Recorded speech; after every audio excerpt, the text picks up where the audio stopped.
बालाघाट विधायक के द्वारा मेहरा तालाब के निरीक्षण के बाद शहर से लगी ग्राम पंचायत धापेवाड़ा के रेत घाट का निरीक्षण किया गया, जहां उन्हें दूसरे स्थान की रॉयल्टी लिए रेत का अवैध परिवहन करते हुए कुछ डंपर मिले, जिन पर बालाघाट विधायक के द्वारा संबंधित विभाग को रेत घाट पर बुलवाकर कार्रवाई करने के लिए कहा गया। और उन्होंने कहा कि यह सब प्रशासन के इशारों पर ही हो रहा है। और उन्होंने जब खनिज विभाग को वहां पर बुलवाया तो पूरे 1.5 से 2 घंटे बाद धापेवाड़ा रेत घाट पर वह विभाग पहुंचा, जहां बालाघाट विधायक को 2 घंटे तक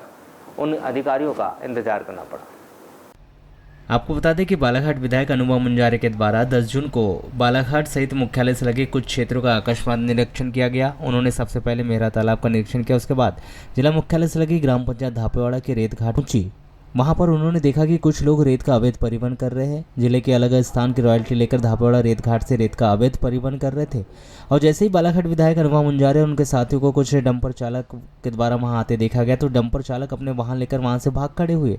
पर पुलिस की तत्परता से सभी को वहीं रोक लिया गया और विधायक के द्वारा वहीं से खनिज अधिकारी को फोन किया गया, जिस पर खनिज अधिकारी के द्वारा उनसे कहा गया कि वह तुरंत ही रेत घाट पर पहुंच रहा है। परंतु जब कुछ घंटे तक खनिज विभाग से कोई वहां नहीं आया, तब दोबारा पुनः विधायक महोदय के द्वारा खनिज अधिकारी को कॉल लगाया गया तो उन्होंने बताया कि वह बालाघाट में नहीं है, वह कुछ कार्य से भोपाल आए हुए हैं और वह अपने विभाग के कुछ अधिकारियों को वहां पर भेज रहे हैं। पूरे 2 घंटे बाद खनिज विभाग के कुछ अधिकारी धापेवाड़ा रेत घाट पर पहुंचे और उन्होंने वहां उपस्थित डंपर चालक से रेत के परिवहन की रॉयल्टी मांगी, जिस पर सभी के पास खैरी घाट की रॉयल्टी थी। और उन्होंने बताया कि धापेवाड़ा रेत घाट स्वीकृत नहीं है, धापेवाड़ा रेत घाट पंचायत के अधीन है। यदि किसी को रेत लेकर जाना है तो वह ग्राम पंचायत से पहले अनुमति लेगा, उसके बाद ही वह अपने कार्य के लिए रेत ले जा सकता है, जिस पर 2 रेत से भरे डंपर और 4 खाली डंपरों पर आवश्यक कार्रवाई की गई। आज मैं यहाँ पे धापेवाड़ा घाट में आई हूँ, रेत घाट में, और इसकी शिकायत कई दिनों से मेरे पास आ रही थी कि यहाँ पे अवैध रेत का खनन होता है और बहुत बड़ी तादाद में यहाँ रेत का खनन किया जाता है, इलीगल तरीके से खनन किया जाता है और इस पर किसी भी तरह से प्रशासन की तरफ से कोई कार्रवाई नहीं की गई है। आम जन के द्वारा शिकायतें कई बार की गई लेकिन कार्रवाई कुछ हुई नहीं और मुझे जनहित में यहाँ पे आज आना जरूरी मुझे समझ में आया, इसलिए मैं यहाँ पर आई। और यहाँ पे 6 जो डंपर हैं वो हमने यहाँ पे देखे कि अवैध खनन करके रेत का वो लेके जा रहे थे और यहाँ जो रॉयल्टी कट रही है, सबसे गंभीर बात मैं बताना चाहूँगी आपको कि ये घाट जो है धापेवाड़ा घाट वो अभी स्वीकृत नहीं है, उसके बावजूद यहाँ पे अवैध तरीके से रेत निकाली जा रही है और सुबह से शाम और शाम से रात तक और रात से फिर सुबह तक कम से कम 100 से 150 डंपर रेत यहाँ पे निकाली जाती है और रॉयल्टी यहाँ पे काटने का इनको अधिकार नहीं क्योंकि घाट स्वीकृत नहीं है,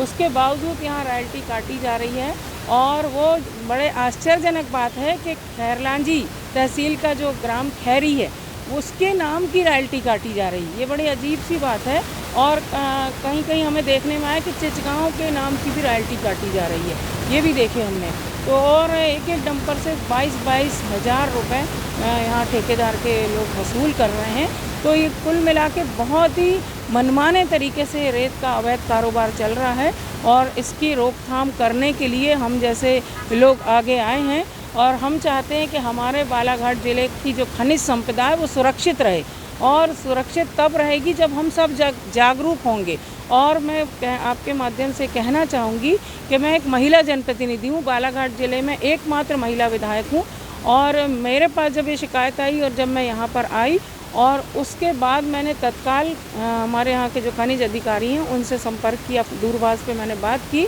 तो उन्होंने कहा कि हम भिजवा रहे हैं और हमारे अधिकारियों को हम भिजवा रहे हैं। पहले उन्होंने ये नहीं कहा कि मैं यहाँ पे नहीं हूँ और बाद में जब मैंने दोबारा फ़ोन किया तो उन्होंने कहा कि मैं अभी भोपाल में हूँ और मैं नहीं आ पा रहा हूँ, मैं अपने मातहत अधिकारियों को भेज रहा हूँ। और लगभग 1.5 घंटे बाद खनिज अधिकारी या खनिज इंस्पेक्टर यहाँ पर आए तो 1.5 घंटे का एक लंबा समय एक तरह से हमारा बर्बाद हुआ। तो एक तरफ तो हम सरकार की मदद कर रहे हैं, हम शासन को लगातार जो एक ठेकेदार के द्वारा जो चूना लगाया जा रहा है करोड़ों रुपए का उसके खिलाफ में हम बात कर रहे हैं और शासन के पक्ष में हम काम कर रहे हैं, लेकिन प्रशासन के अधिकारी अगर हमें सहयोग नहीं दे रहे तो इससे आप समझ सकते हैं कि प्रशासन की नाक के नीचे अगर अवैध रेत का इतना बड़ा कारोबार चल रहा है तो इसमें प्रशासन की कितनी बड़ी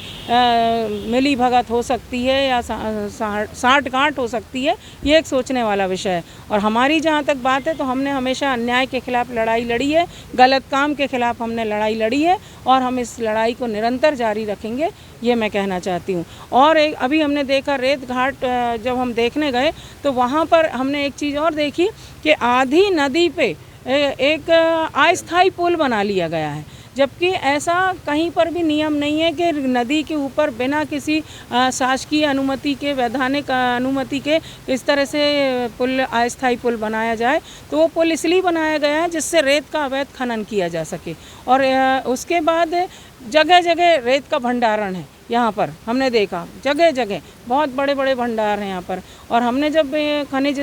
जो इंस्पेक्टर हैं उनसे हमने इस बारे में पूछा तो उन्होंने कहा इस सब की जब्ती हमने बना ली है। तो जब जब्ती आपने बना ली है, ठीक है, जब्ती की कार्रवाई आपकी हो चुकी, तो फिर वहाँ से रेत कैसे निकाली जा रही है?